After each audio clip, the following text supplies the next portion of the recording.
Okay, so let's deal with this because there might be some folks out there that are looking in here and they're saying, well, how did you learn to do these things? One, and I would say, and I think we have something that we'll end up showing on the screen here, regarding in 1979, I think it was, you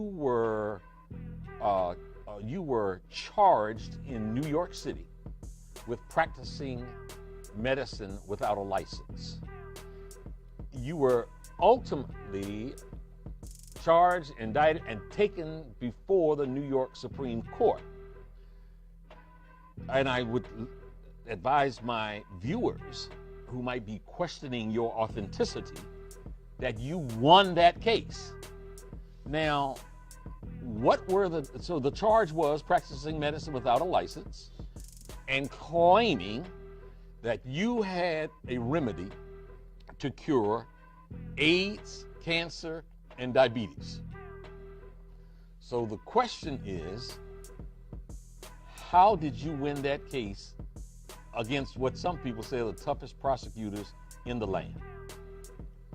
Well, it was 1987. 87, not 79, The 87. 10th of February. Okay. My mother knew they were coming. When I told my mama that I had cured my 13 AIDS patient, she said, "They gonna get you. They gonna get you." So let me stop you there. You said I cured my 13 AIDS patients. Yeah. So you had 13 patients Yeah. who had AIDS. Yeah. And then you say cured. you cured them. Sure. Keep talking. So my mother said, "They're gonna get you." I said, "But Mom, why are they gonna get me?"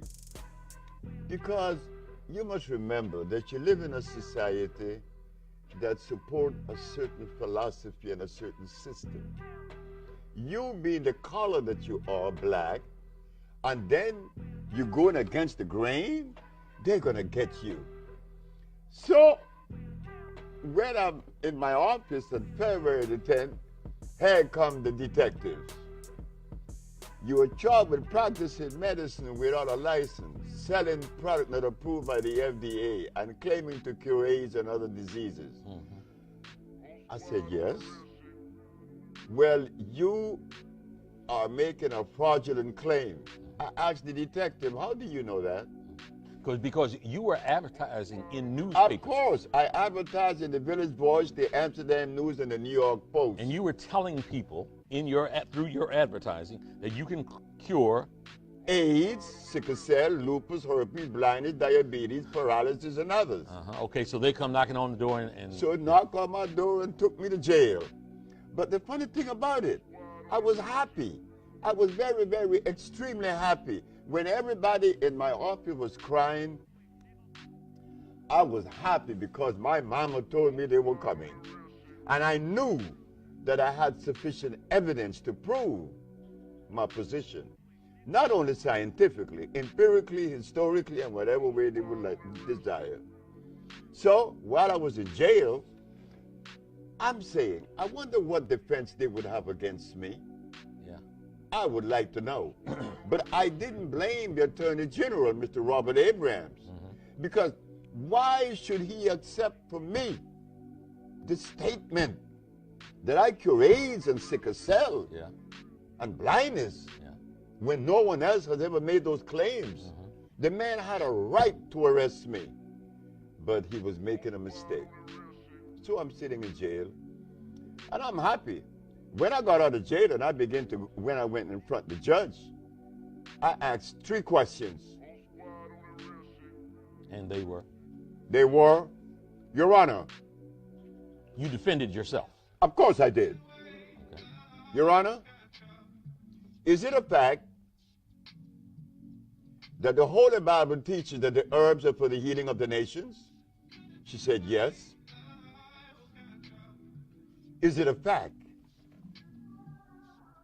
that science shows that the human body is carbon-based, and to complement a carbon-based body, you must have a carbon-based substance to complement it, because the body only accepts a substance through the process of chemical affinity.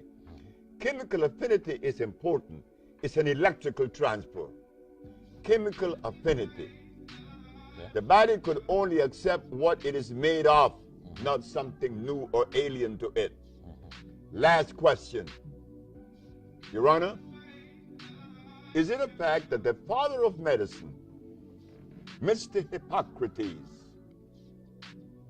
the man that established the principle of medical science today, cured every disease known to man? Did he use herbs or chemicals? She said, herbs. I said, thank you very much. I rest my case. Okay. Go ahead. So I understood that the state were unprepared to defend itself. They were unprepared because in the past there was 2,781 cases that came before the Supreme Court and lost. Yeah. I won. Yeah. Not only did I prove scientifically, but I had the diagnostic sheets, and I do have them today. And those diagnostic sheets didn't come from me. They came from their school, their American accredited, medical accredited school. Did I read it correctly where there was some requirement for you to actually bring patients, a patient into court from each of those maladies, and that you brought multiple patients in court who, one, testified themselves, and that you had medical records, one showing that they were victims of the disease, and then showing that it had been cured by one doctor, and then a second doctor verifying what the first doctor had said? Yes. We have to remember this, that whenever you make a statement that goes against the grain, you better be prepared. You better be prepared. The judge said that I had to bring one of every patient that I had cured, and there was one that said others. The others was a man that came from Italy. He was paralyzed. But I was supposed to take 9. I took 77. You took 77 patients in court with you? That's correct. But I knew that my brain was not the same as your brain or any other brain, right? We're unique. Yeah. So when I make a statement, they're going to take my statement and pit it against philosophy. It doesn't fit. I represent an entity that isn't philosophical. And that entity is? Well, it's an African one. I'm an African. And we have to remember that. You see, we think that we could take a philosophy out of Europe or China and inculcate that into the African brain. It does not resonate. It cannot resonate. You cannot be yourself when you've been adulterated. Being that I am an African, I'm going to look at things the African way. And the African way seems to reduce things to the least common denominator. And guess what I found? That there's only one disease. Not 2, not 3, 1. When I opened my big black mouth and told the judge that, oh my God. What did you say? I said, Your Honor, there's only one disease. And what is Could that? you substantiate that? Okay. Of course, I'm not going to just deploy a bunch of empty words. I represent a country. I represent a people. I represent a race. And I represent myself. I'm not going to undermine myself. There's only one disease. The judge said, what is it? I said, you already know. She said, try me. It was a woman, Ann Thelman. I said, Your Honor, when someone has sinusitis, what is obstructing the nasal passage? She said, mucus. And when another has bronchitis, what is obstructing the bronchial tubes? She said, mucus. And when another has pneumonia, what's covering the cells of the lungs? She said, mucus. Dr. Victor Herbert, who is defending the state of New York, jumped up and said, what about AIDS? You and your one disease theory? I said, Your Honor, this doctor is saying that I believe in a theory. I am the last individual on earth that could believe in a theory. I do not lend myself to theories or philosophy. Either I know or I don't know. Okay. He's talking about theories. Yeah. You talking about the real deal. I'm talking about reality, not theories, not philosophy. So please share with this. So she said, and what about AIDS? Yeah. I said, well, he asked about what about AIDS? He want to know where the mucus. I said, Your Honor, have you been to an AIDS ward? She said, yes. I said, what is it that the AIDS spits up every 5 minutes? She said, mucus. Where is the mucus? It's in the skin, it's in the blood, and the lymphatic system that makes up the immunological system. That is where you find the mucus, Mr. Victor Herbert. How could you agree with, how can you disagree with truth? You see, what happened, I didn't go to school. I have never been to school. I have never attended any school, kindergarten, grade school, high school, or anything. But I had parents that kept me anchored to the African way, not to the Chinese way, not to the European way, not to the Japanese way. I am an African. Were your patients all of color? No, no. I have patients that are white. I have more white patients than I have black. Okay, so this scourge that, has just run rampant, through the world, AIDS.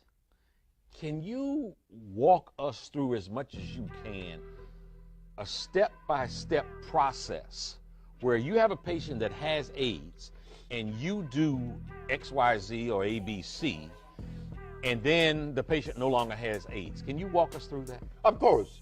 When the first patient was a brother in Boston named Michael White, and a sister, she's from D.C. Her name is, oh boy, I forgot her name right now. Okay. But she told me, she said, Dr. Sebi, my brother has AIDS in Boston. So what do you do? I said, well, I must send him the compound. The compound that I made were made to cleanse the cells. They come in the category of phosphates, carbonates, iodides, and bromides. Now we are entering the science of biochemistry. These are food and vitalizers. I remove from the man's diet lactose, uric acid, and carbonic acid, milk, starches, and meat. By removing these things from his diet and then cleansing his cells, he began to see recovery in 24 hours. And so it went. They kicked him out of the hospital 2 weeks later.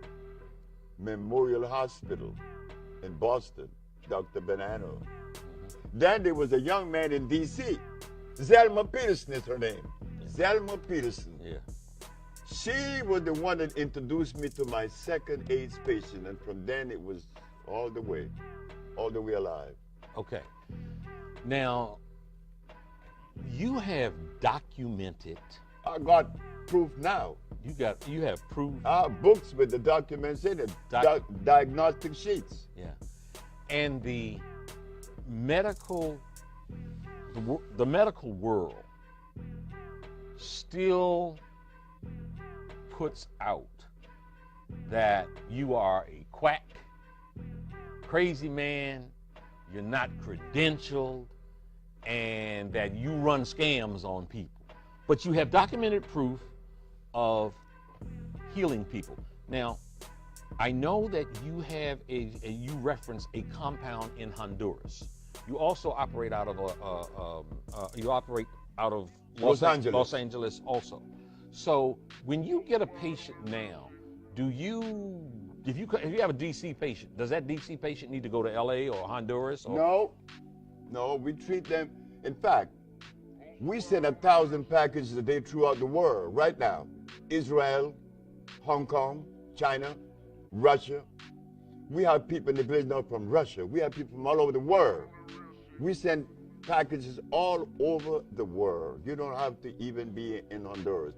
But it is good to go to Honduras because the thermal waters are there. Yeah. And they accelerate the process of healing once you immerse your body in it and you drink it. You speak of Honduras. Now, about the medical science saying that I'm a quack, yeah. I do not blame medical science for making that statement because my race has never done anything on that level of endeavor to express itself able to cure diseases on that level, in other words.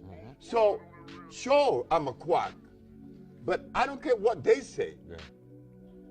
What I was concerned with, not medical science, because I know that they're the one that is violating. I am not the violator. Hippocrates did not establish the school of medicine by using chemicals, because the chemicals cannot assimilate. A chemical cannot assimilate with the human body. An herb can, because they are electrical. Okay. Herbs are electrical, and we have yet to understand that. I was concerned with the black leadership of America, not medical science. When I had cured these people of sickle cell and lupus and herpes and blindness, I was happy. I said, now I could go to all the leaders. I could go to Minister Farrakhan. I could go to Jesse Jackson. I could go to Art Sharpton. I could go to Oprah Winfrey. But what I found out, I was mistaken. I was wrong. They are not interested in the healing of any black people. That's an explosive claim. That is not an explosive statement. That is a reality. There isn't a black leader in America that is interested in the health of the black race. Do you say that because they refuse to interact with you? They are not in the position to respond. If they were, my first case of AIDS was cured in 1984. And since then, we've been curing people of lupus and herpes and cancer and blindness. Not one black leader ever said, well, let us help the brother. That you just mentioned what some people in hushed tones refer to as the C word, cancer. I have friends right now that have been victimized by that scourge of a disease. Two fairly close to me who have been going through chemotherapy. We just recently had the lieutenant governor from the state of Maryland, and the governor of Maryland has cancer, and he's been going through chemotherapy treatments, and he talked about how devastating those treatments were. So you obviously don't treat with chemo. Why is it wrong for a cancer patient to be treated with chemotherapy?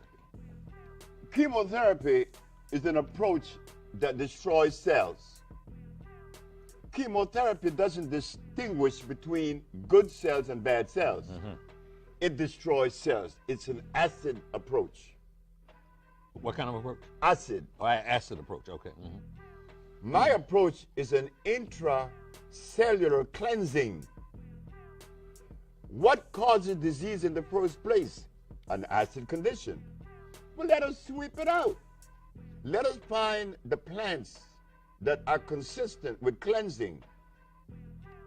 You see, we just begin to wake up. We just begin to realize that we are way in a deep deficit. What do you mean by that? Well, I mean that we have never spent time in analyzing or even trying to understand the difference in our genetic predisposition. We have never understood the science of biochemistry. All of the folks that have came to us, they came to us with history, bunch of history, a lot of religion, a lot of philosophy, but none of them came with a food that would help me to live as healthy as I possibly can. Look carefully. We're not going to make excuses no more. Because if we continue to make excuses, we're going to go deeper into the deficit. Just recently, a report came out that the Christian diet need to be examined, re-examined. Because in the Christian diet, you have people eating hog, potatoes, rice, and beans. But if we take this substance to a biochemist, he's not going to find any food in any of these substances. So why do we eat these things? Then we get sick. I always use that black woman in the jungle. For some reason, she keeps showing up. This black woman in the jungle keeps showing up as setting the standards and raising the bar. Why? Tell me what you refer to when you say this black woman in the jungle. Oh, I mean, this woman was the woman that set the standards. This woman didn't die because of disease. She didn't have any hospitals in the jungle. She didn't have any doctors. She didn't have any medicine. That's why Hippocrates said that your medicine should be your food, or your food should be your medicine. Because the African people didn't have a doctor. They didn't need him. Because they didn't have any of the substance that would violate the biology of the individual. So how long did they live? Do you and I know how long those Africans lived in the forests of Africa before the chemical people came? Furthermore, my mama wasn't naked. She was natural. Because to say that my mama was naked in the forest is to say that God made clothes.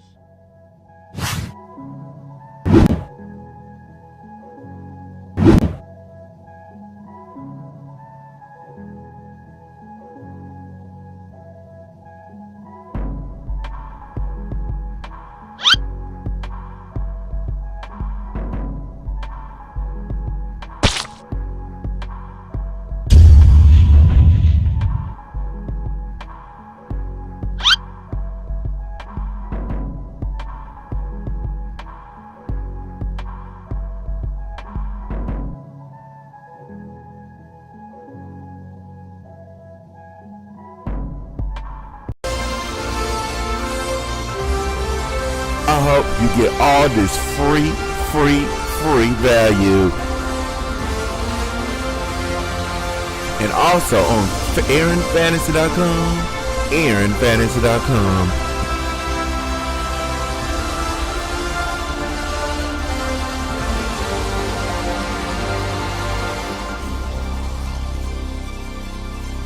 My dreamers, dream big, your dreams will come true. In the name of Jesus. Oh yes, he is working in the kingdom. Love, love, love, and dream big. Peace.